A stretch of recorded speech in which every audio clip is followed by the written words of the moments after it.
Hi hello ನಮಸ್ತೆ friends, welcome back to Raman tutorials. ಎಲ್ರು ಚೆನ್ನಾಗಿದ್ದೀರಾ ಅಂತ ಭಾವಿಸ್ತಾ ಇವತ್ತಿನ ನಮ್ಮ ತರಗತಿ ಎಜುಕೇಶನಲ್ ಸೈಕಾಲಜಿಗೆ ಸಂಬಂಧಪಟ್ಟಂತ ತರಗತಿ ಆಗಿರುತ್ತೆ.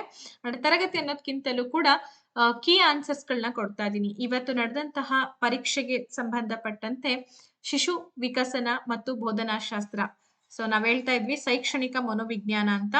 ಬಹಳ ಉತ್ತಮ ಪ್ರಶ್ನೆ ಅಂಡ್ ಎಲ್ಲರೂ ಕೂಡ ಈಸಿಯಾಗಿ ಅಟೆಂಡ್ ಮಾಡ್ಬೋದು. ಅಷ್ಟು ಒಳ್ಳೆ ಪ್ರಶ್ನೆ ಪತ್ರಿಕೆ, ಯಾವುದೇ ಗೊಂದಲಗಳಿಲ್ಲ ಈ ಪ್ರಶ್ನೆ ಪತ್ರಿಕೆಯಲ್ಲಿ.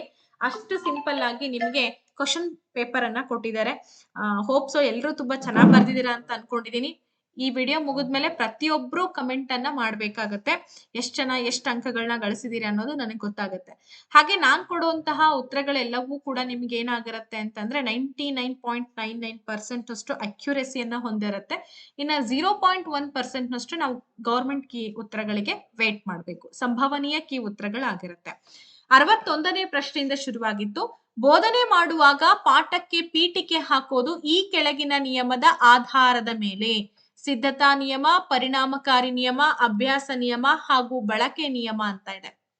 ಆಬ್ವಿಯಸ್ಲಿ ನೀವು ಹೇಳ್ತಾ ಇದ್ದೀರಾ, ನೀವು ಕೂಡ ಆನ್ಸರ್ ಹಾಕಿ ಬಂದಿರ್ತೀರಾ ಸಿದ್ಧತಾ ನಿಯಮ ಅಂತ ಹೇಳಿ. ಹಾಗಾಗಿ ಆಪ್ಷನ್ ನಂಬರ್ 1 ಸರಿಯಾಗಿದೆ. ತರಗತಿಯ ಸಮಸ್ಯೆಗಳನ್ನ ಬಗೆಹರಿಸಲಿಕ್ಕೆ ಈ ಸಂಶೋಧನೆಯನ್ನ ಬಳಕೆ ಮಾಡಲಾಗುತ್ತೆ. ನೋಡಿ, ಐತಿಹಾಸಿಕ ಸಂಶೋಧನೆ, ವಿವರಣಾತ್ಮಕ ಸಂಶೋಧನೆ, ಪ್ರಾಯೋಗಿಕ ಹಾಗೆ ಕ್ರಿಯಾತ್ಮಕ. ಎಷ್ಟು ಸಿಂಪಲ್ ಆಗಿದೆ ಗೊತ್ತಾ ಉತ್ತರ? ಕ್ರಿಯಾತ್ಮಕ ಅಥವಾ ಕ್ರಿಯಾ ಸಂಶೋಧನೆ ಅಂತ ನಾವೇನ್ ಕರಿತಾ ಇದ್ವಿ, ಅದಕ್ಕೆ ಸಂಬಂಧಪಟ್ಟಂತ ಪ್ರಶ್ನೆ ಆಗಿದೆ. ವಿವರಿಸುವವರು ಎಂಬ ನಿರ್ದಿಷ್ಟ ಈ ಕೆಳಗಿನ ಉದ್ದೇಶಕ್ಕೆ ಸೇರಿದೆ: ಜ್ಞಾನ, ತಿಳುವಳಿಕೆ, ಅನ್ವಯ, ಕೌಶಲ್ಯ.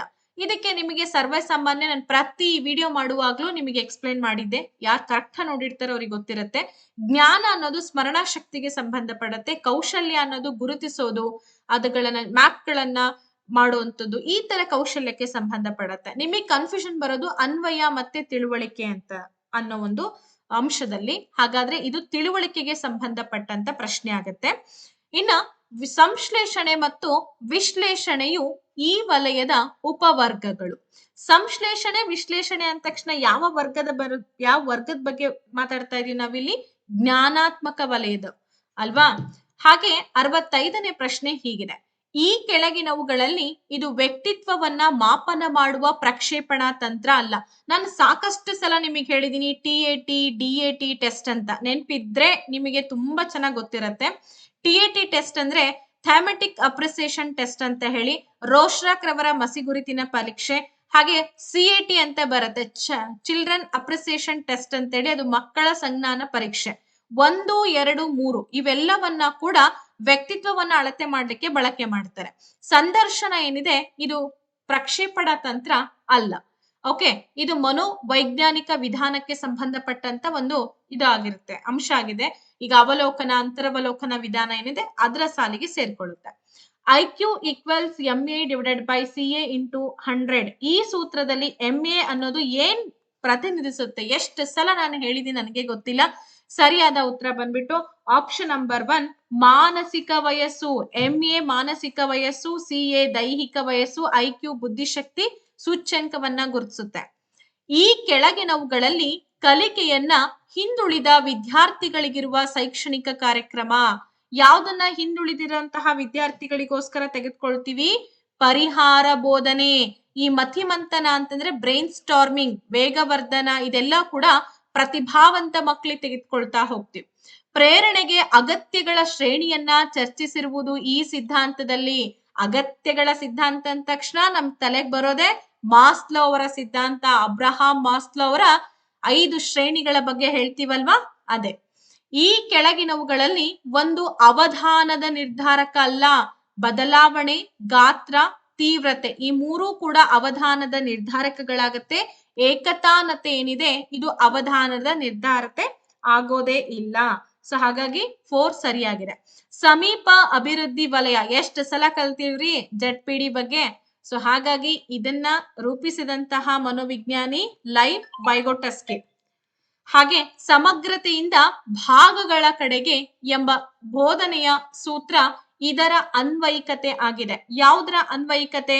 ಸಮಗ್ರತೆ ಅಂತ ಬಂದ ತಕ್ಷಣ ಅನ್ಕೋಬೇಕು, ಇದು ಒಳನೋಟ ಕಲಿಕೆಗೆ ಸಂಬಂಧಪಡುತ್ತೆ, ಇನ್ಸೈಟ್ ಲರ್ನಿಂಗ್. ನೆಕ್ಸ್ಟ್ ಬರೋಣ, ಮಾನವನ ವಿಕಾಸದಲ್ಲಿ ನಾಯಕ ಆರಾಧನೆ ಯಾವಾಗ ಶುರುವಾಗುತ್ತೆ? ತಾರುಣ್ಯಾವಸ್ಥೆಯಲ್ಲಿ ಶುರುವಾಗುತ್ತೆ. ಆಪ್ಷನ್ ನಂಬರ್ 3 ಸರಿಯಾಗಿದೆ. ಹಾಗೆ ವ್ಯಕ್ತಿಗಳು ವಿರುದ್ಧ ಲಿಂಗದ ಸದಸ್ಯರ ಒಡನಾಟವನ್ನ ಬಯಸುವ ಹಂತ ಅಂದ್ರೂ ಕೂಡ ತಾರುಣ್ಯಾವಸ್ಥೆ ಅಂತ ಆಗುತ್ತೆ. ನೆನ್ಪಿಟ್ಕೊಳ್ಳಿ, ಯಾಕೆ ಅಂತಂದ್ರೆ ಪರಸ್ಪರ ವಿರುದ್ಧ ಲಿಂಗಗಳ ಮೇಲೆ ಆಕರ್ಷಣೆ ಜಾಸ್ತಿ ಇರುತ್ತೆ ಈ ಸಂದರ್ಭದಲ್ಲಿ. ತಾರುಣ್ಯಾವಸ್ಥೆಯನ್ನ ಸಾಮಾನ್ಯವಾಗಿ ಈ ಯುಗ ಅಂತ ಹೇಳಿ ವರ್ಣಿಸ್ತೀವಿ. ಪರಾವಲಂಬನೆ, ವಿಧೇಯತೆ, ಕ್ಷೀಣತೆ, ಆದರ್ಶಗಳು. ಆಕ್ಚುಲಿ ಸರಿಯಾದ ಉತ್ತರ ಬಂದು ಆದರ್ಶಗಳು ಅಂತ ಗುರುತಿಸ್ತೀವಿ. ನೆಕ್ಸ್ಟ್ ಬರೋಣ, ಮಕ್ಕಳು ತಮ್ಮ ಕೂಟ ವಯಸ್ಸಿಗೆ, ಈ ಗ್ಯಾಂಗ್ ಏಜ್ಗೆ ಪ್ರವೇಶ ಮಾಡುವಂತಹ ಅವಧಿ ಯಾವುದು ಅಂತ ಕೇಳಿದರೆ ಉತ್ತರ ಬಾಲ್ಯಾವಸ್ಥೆಯಲ್ಲಿ. ತಾರುಣ್ಯಾವಸ್ಥೆಯಲ್ಲಿ ಸಾಮಾಜಿಕ ವಿಕಾಸ ಅತ್ಯಂತ ಹೆಚ್ಚಾಗಿ ಆಗುತ್ತೆ.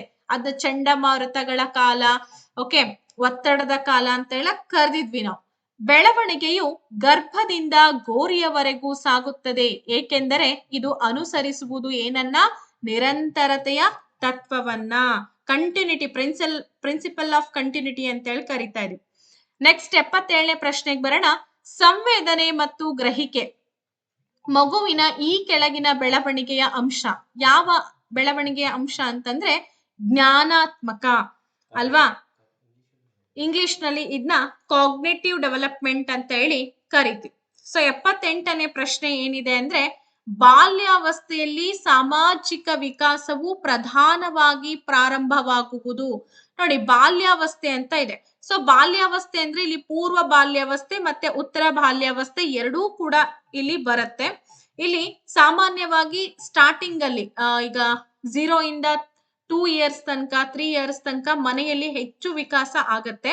ಬಾಲ್ಯಾವಸ್ಥೆ ಅಂತ ಕೇಳಿರೋದ್ರಿಂದ ಆಲ್ಮೋಸ್ಟ್ ನಿಮಗೆ ಶಾಲೆ ಮತ್ತೆ ಆಟದ ಮೈದಾನ ಈ ಎರಡು ಉತ್ತರಗಳಲ್ಲಿ ಕನ್ಫ್ಯೂಷನ್ಸ್ ಇರುತ್ತೆ. ನನಗನ್ಸಿದ ಮಟ್ಟಿಗೆ ಶಾಲೆಯಲ್ಲಿ ಹೆಚ್ಚು ಪ್ರಧಾನವಾಗಿ ಆಗತ್ತೆ. ಇದಕ್ಕೆ ನಾನು ಸ್ಟಾರ್ ಮಾರ್ಕ್ ಕೊಟ್ಟಿರ್ತೀನಿ, ಬಿಕಾಸ್ ಆಟದ ಮೈದಾನ ಅಂತನೂ ಕೂಡ ಆನ್ಸರ್ ಬರುವಂತ ಸಾಧ್ಯತೆ ಇರುತ್ತೆ. ನೆನ್ಪಿಟ್ಕೊಳ್ಳಿ, ಎರಡು ಉತ್ತರಗಳಾಗುವಂತ ಸಾಧ್ಯತೆ ಇದೆ. ಹಾಗಾಗಿ ಎಕ್ಸಾಮ್ ನ ಫೈನಲ್ ಕೀ ಆನ್ಸರ್ ಬಿಡೋವರೆಗೂ ವೇಟ್ ಮಾಡಿ. ಇದೊಂದೇ ನಮಗೆ ಸ್ವಲ್ಪ ಡೌಟ್ ಇರುವಂತ ಕ್ವಶನ್. ಈ ಹಂತದಲ್ಲಿ ಎಲ್ಲಾ ಬಾಲಕರು ಬಾಲಕಿಯರು ಬೆಳವಣಿಗೆಯಲ್ಲಿ ವೇಗವನ್ನ ತೋರ್ತಾರೆ. ಯಾವ ಹಂತದಲ್ಲಿ? ನಾನು ನಿನ್ನೆ ಕ್ಲಾಸ್ ಮಾಡುವಾಗ ನೀವು ನೋಡಿದೀರಾ ಅಂತ ಅನ್ಕೊಳ್ತೀನಿ. ಶೈಶವ ಅವಸ್ಥೆಯಲ್ಲಿ ಮಕ್ಕಳ ಬೆಳವಣಿಗೆ ತೀವ್ರಗತಿಯಲ್ಲಾಗುತ್ತೆ. ಓಕೆ, ತರುಣರನ್ನ ನಿರ್ವಹಿಸುವಲ್ಲಿ ಈ ಕೆಳಗಿನದು ಶಿಕ್ಷಕರ ಗುಣವಲ್ಲ. ನೋಡಿ, ತರುಣರು ಅಂತಂದ್ರೆ ಅಡಲೋಸೆನ್ಸ್ ಪೀರಿಯಡ್ ನಲ್ಲಿ ಇರುವಂತಹ ಮಕ್ಕಳನ್ನ ನಾವ್ ಹೆಂಗ್ ನಿಭಾಯಿಸ್ಬೇಕು ಅಂದ್ರೆ ಮಾರ್ಗದರ್ಶಕರಾಗಬೇಕು, ಸಂವೇದನಾತ್ಮಕ ಸ್ಥಿರತೆಯನ್ನ ಪ್ರೇರೇಪಣೆ ಮಾಡ್ಬೇಕು, ತಾಳ್ಮೆ ಇರ್ಬೇಕು, ಕಟ್ಟುನಿಟ್ಟಾಗಿ ನಾವು ಸಲಹೆಗಳನ್ನ ಕೊಡುವಂತದ್ದಲ್ಲ. ಹಾಗಾಗಿ ಆಪ್ಷನ್ ನಂಬರ್ 2 ಸರಿಯಾಗತ್ತೆ. ಜ್ಞಾನವನ್ನ ಅನ್ವಯ ಮಾಡ್ಲಿಕ್ಕೆ 5E, ನಾನು ಇದನ್ನ ಮೊನ್ನೆ ಹೇಳಿದ್ದೆ, 5E ಮಾದರಿಯ ಈ ಹಂತದಲ್ಲಿ ಅವಕಾಶ ಮಾಡಿಕೊಡುತ್ತದೆ. ಅನ್ವೇಷಣಾ ಹಂತ, ವಿಸ್ತಾರ ಹಂತ, ತೊಡಗಿಸಿಕೊಳ್ಳುವಿಕೆ ಹಂತ, ಮೌಲ್ಯಮಾಪನ. ಒಂದು ಅರ್ಥ ಮಾಡ್ಕೋಬೇಕು, ಅನ್ವಯ ಮಾಡ್ಕೊಳ್ಳಿಕ್ಕೆ ಅಂತ ಕೇಳ್ತಿದ್ದಾರೆ. ಅಂದ್ರೆ ಕಲ್ತಂತಹ ಜ್ಞಾನ ತೊಡಗಿಸ್ಕೊಳ್ಳೋದು ಅಂತಂದ್ರೆ ವಿದ್ಯಾರ್ಥಿಗಳು ಇನ್ವಾಲ್ವ್ ಆಗೋದು. ಮೌಲ್ಯಮಾಪನ ಕೊನೆ ಹಂತ ಆಗಿರುತ್ತೆ. ಸೊ ಮಕ್ಕಳನ್ನ ನಾವೇನ್ ಮಾಡ್ತೀವಿ, ವಿಸ್ತಾರ ಹಂತದಲ್ಲಿ ಜ್ಞಾನವನ್ನ ಅನ್ವಯ ಮಾಡ್ಕೊಳ್ಳೋಕೆ ಪ್ರಯತ್ನವನ್ನ ಮಾಡ್ತಾ ಹೋಗ್ತೀವಿ. ಕಲಿಕೆಗೆ ಸಂಬಂಧ ಪಡದೇ ಇರ್ತಕ್ಕಂಥ ಅಂಶ ಯಾವುದು ಅಂತ ಕೇಳಿದರೆ, ಹಾಗಾಗಿ ಡಿ, ಬುದ್ಧಿಶಕ್ತಿಯ ಮಟ್ಟವನ್ನ ಮಾಪನ ಮಾಡುವಂತಹ ವಿಧಾನ ಅಂತ ಇದೆ. ಹಾಗೆ ಕಲಿಕಾರ್ಥಿಯು ಕಲಿಯಲು ಜೈವಿಕ ಮತ್ತೆ ಶಾರೀರಿಕ ಸಿದ್ಧತೆ ಯಾವುದು ಅಂತಂದಾಗ ಪರಿಪಕ್ವತೆ. ಆಪ್ಷನ್ ನಂಬರ್ 3 ಸರಿಯಾದಂತಹ ಉತ್ತರ ಆಗುತ್ತೆ. ನೆಕ್ಸ್ಟ್ ಬರೋಣ, ಮುಂದಿನ ಪ್ರಶ್ನೆ ಬಂದು 84ನೇ ಪ್ರಶ್ನೆ ಆಗಿರುತ್ತೆ. ಮೊದಲೇ ತಿಳಿಯದಿರುವ ಮತ್ತು ನವೀನ ಚಿಂತನೆಗಳ ಉತ್ಪನ್ನಗಳ ಉತ್ಪಾದಿಸುವಂತಹ ವ್ಯಕ್ತಿಯ ಸಾಮರ್ಥ್ಯವನ್ನೇ ಸೃಜನಶೀಲತೆ. ಎಷ್ಟು ಸಲ ಕಲ್ತಿಲ್ಲ. ಹೊಸ ಚಿಂತನೆಗಳು ಅಂತಂದ್ರೆ ನಾವ್ ಯಾವುದೇ ಬೇರೆ ಆಪ್ಷನ್ಗೆ ಹೋಗ್ಲೇಬಾರ್ದು. ನೆಕ್ಸ್ಟ್ ಬರೋಣ, ಜನಸಂಖ್ಯೆಯಲ್ಲಿ ಈ ಕೆಳಗಿನ ಗುಂಪಿನ ಶೇಕಡಾವಾರು ಹೆಚ್ಚಿರುತ್ತೆ. ನಿಮಗೆಲ್ಲ ಗೊತ್ತಿದೆ, ಸಾಮಾನ್ಯರು ಜಾಸ್ತಿ ಇರ್ತಾರೆ, ಅವರೇಜ್ ಪೀಪಲ್ ಜಾಸ್ತಿ. ತರ್ಕ ಸಮ್ಮತವಾಗಿಸುವಿಕೆ, ಇದು ಹೊಂದಾಣಿಕೆ, ಇದಕ್ಕೆ ಸಂಬಂಧಪಟ್ಟಂತ ಪ್ರಶ್ನೆ. ಸೊ ಕಾರಣಗಳನ್ನ ನೀಡಿ ಸೋಲಿನ ಸಮರ್ಥನೆ. ಈಗ ಹುಳಿ ದ್ರಾಕ್ಷಿ, ಸಿಹಿ ನಿಂಬೆ ಬಗ್ಗೆ ನೋಡಿದಿರಲ್ಲ, ಅದಕ್ಕೆ ಸಂಬಂಧಪಟ್ಟಂತ ಪ್ರಶ್ನೆ ಇದು. ದೃಷ್ಟಿ ನ್ಯೂನ್ಯತೆಯುಳ್ಳಂತಹ ಮಕ್ಕಳ ಅರ್ಥ ಗ್ರಹಿಕೆಯನ್ನ ಪರಿಶೀಲಿಸಲು ಶಿಕ್ಷಕರು ಇದನ್ನ ಬಳಸಬಹುದು. ಏನನ್ನ ಬಳಸ್ತಾರೆ ಅಂತಂದ್ರೆ ಮೌಖಿಕವಾಗಿ ಮಕ್ಕಳಿಗೆ ಪ್ರಶ್ನೆಯನ್ನ ಕೇಳುವಂಥದ್ದು. ಯಾಕೆಂದ್ರೆ ಆ ಮಕ್ಕಳಿಗೆ ಕಣ್ ಕಾಣ್ತಾ ಇರಲ್ಲ. ಹಾಗಾಗಿ ಕಲಿಕೆಯ ಮೇಲೆ ಪ್ರಭಾವ ಬೀರುವಂತಹ ಒಂದು ವೈಯಕ್ತಿಕ ಅಂಶ ನೋಡಿ, ಅರ್ಥ ಮಾಡ್ಕೋಬೇಕು. ವೈಯಕ್ತಿಕ ಅಂದ್ರೆ ಆ ವ್ಯಕ್ತಿಗೆ ಸಂಬಂಧಪಟ್ಟಂತ ಅಂಶ ಆಗಿರೋದ್ರಿಂದ ಆ ವ್ಯಕ್ತಿ ಸಿದ್ಧತೆ ಹೊಂದಿದನೋ ಇಲ್ವೋ, ಜೊತೆಗೆ ಆ ವ್ಯಕ್ತಿಯ ಸಂಕಲ್ಪ ಶಕ್ತಿ, ಇವೆರಡೂ ಕೂಡ ಏನಪ್ಪಾ ಅಂದ್ರೆ ವೈಯಕ್ತಿಕ ಅಂಶಗಳಾಗತ್ತೆ. ಪರಿಸರ, ಪರಿಣಾಮಕಾರಿ ವಿಧಾನ, ವಿಷಯದ ಸ್ವರೂಪ, ಇವೆಲ್ಲ ಪಠ್ಯ ವಿಷಯ ಮತ್ತೆ ಶಿಕ್ಷಕರಿಗೆ ಸಂಬಂಧಪಡುತ್ತೆ. ಅರ್ಥ ಮಾಡ್ಕೊಳ್ಳಿ. ರಾಬರ್ಟ್ ಜ್ಞಾನಿ ಅವ್ರದ್ದು ಎಷ್ಟು ಈಸಿಯಾಗಿ ಕೇಳಿದ್ದಾರೆ ಅಂತಂದ್ರೆ ಒಂದು ಮ್ಯಾಕ್ಸಿಮಮ್ ಅರ್ಧ ಗಂಟೆನೂ ಕೂಡ ಈ ಪ್ರಶ್ನೆ ಪತ್ರಿಕೆ ಬಿಡಿಸೋದಕ್ಕೆ ನಿಮಗೆ ಸಮಯ ಬೇಕಾಗಿಲ್ಲ, ಅಷ್ಟು ಈಸಿಯಾಗಿ ಪ್ರಶ್ನೆ ಕೇಳಿದ್ದಾರೆ. ರಾಬರ್ಟ್ ಜ್ಞಾನಿ ಅವರ ಪ್ರಕಾರ ಕಲಿಕೆಯ ಉತ್ತುಂಗ ಹಂತ ಯಾವುದು ಅಂತ ಕೇಳಿದ್ದಾರೆ. ಸುಮಾರು ಸಲ ನಿಮಗೆ ಗೊತ್ತಿದೆ ರಾಬರ್ಟ್ ಜ್ಞಾನಿ ಅವ್ರದ್ದು ಸಮಸ್ಯೆ ಪರಿಹಾರ ಕಲಿಕೆ ಅಂತ ಹೇಳಿ. ಹಾಗಾಗಿ ಆಪ್ಷನ್ ನಂಬರ್ 3ನೇ ಇಲ್ಲಿ ಸರಿಯಾದ ಉತ್ತರ. ಇನ್ನ ಮಕ್ಕಳ ಸಂವೇಗಾತ್ಮಕ ವಿನ್ಯಾಸದೊಂದಿಗೆ ಸಂವೇಗವನ್ನ ಹೊಂದಿಸಿ ಸರಿಯಾದ ಆಯ್ಕೆಯನ್ನ ಆರಿಸಿ ಅಂತ ಇದೆ. ಅಳುವುದು, ಕಿರುಚಾಡುವುದು, ಒದೆಯುವುದು, ಇದು ಕೋಪಕ್ಕೆ ಸಂಬಂಧಪಡುತ್ತೆ. ಹಾಗಾಗಿ ಇಲ್ಲಿ 1ಕ್ಕೆ 4 ಇದೊಂದೇ ಆಪ್ಷನ್ ಇರುವಂತದ್ದು ಇಲ್ಲಿ. ಹಂಗಾಗಿ ನಿಮಗೊಂಥರ ಸಿಂಪಲ್, ಒಂಥರ ಡೆಡ್ಲಿ ಕಾಂಬಿನೇಷನ್ ಅಂತಾನೆ ಹೇಳ್ಬೋದು. ಬಚ್ಚಿಡೋದು, ಗೋಳಾಡೋದು, ಪಲಾಯನ ಮಾಡೋದು, ಇದು ಯಾರಿಗೆ? ಇದು ಯಾವ ಒಂದು ಸಂವೇಗ? ಭಯ. ಪೋಷಕರು ಹಿರಿಯರಿಗೆ ಪ್ರಶ್ನೆ ಕೇಳೋದು ತುಂಬಾ ಕ್ಯೂರಿಯಾಸಿಟಿ ಇರುತ್ತೆ. ಹಠಮಾರಿತನ, ಜಗಳಗಂಟಿತನ, ಇದು ದ್ವೇಷಕ್ಕೆ ಎಡೆ ಮಾಡಿಕೊಡುತ್ತೆ. ಹಾಗಾಗಿ ಸರಿಯಾದ ಉತ್ತರ 4 ಆಗುತ್ತೆ. ಹಾಗೇನೆ ನಾನು ನಿಮಗೆ ಸೋಷಿಯಲ್ ಸೈನ್ಸ್ ಅನ್ನ ಕೂಡ ಬಿಡಿಸಿ ಕೊಡ್ತೀವಿ, ಇಂಗ್ಲಿಷ್ ಪೇಪರ್ ಅನ್ನ ಕೂಡ ಬಿಡಿಸಿ ಕೊಡ್ತೀವಿ. ಅಂಡ್ ನಮ್ಮ ತರಗತಿಗಳು ನಿಮ್ಗೆ ಎಷ್ಟರ ಮಟ್ಟಿಗೆ ಬಳಕೆ ಆದವು ಅನ್ನೋದನ್ನ ಪ್ರತಿಯೊಬ್ರು ಕಮೆಂಟ್ ಮಾಡಿ. ಅದು ನೆಗೆಟಿವ್ ಆಗಿರ್ಲಿ, ಪಾಸಿಟಿವ್ ಆಗಿರ್ಲಿ, ಯಾವ್ದನ್ನಾದ್ರೂ ನಾವು ಅಕ್ಸೆಪ್ಟೆನ್ಸ್ ಮಾಡ್ಕೊಳ್ತೀವಿ. ನಾನ್ ಹೇಳಿರೋಂತ ಈ ಉತ್ತರಗಳಲ್ಲಿ 1 2 ಆಚೆ ಈಚೆ ಆಗಬಹುದೋ ಹೊರತಾಗಿ ಎಲ್ಲವೂ ಕೂಡ ಸರಿಯಾದ ಉತ್ತರಗಳೇ ಆಗಿರುತ್ತೆ. Thank you, take care and bye by.